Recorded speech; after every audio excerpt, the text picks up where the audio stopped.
This past week, the reddest of red flags was flashing that stagflation is now upon us. This as payrolls disappoint, retail sales disappoint, inflation is hotter than expected, and sentiment is cooling off. But please ignore all that because everything is awesome. It was the week for crappy stocks that dropped for the third straight week, while commodities had their worst week since October, and even crypto was lower.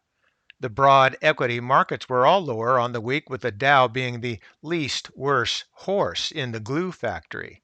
And despite the big run on Friday, small caps and big tech were the backseat drivers sleeping in a Tesla on autopilot.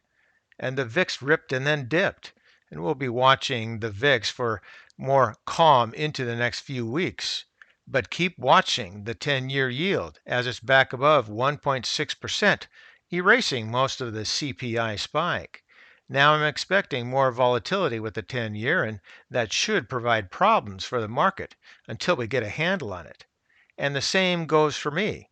I have problems with a forced update on my video editing program that now seems to be incompatible with my system.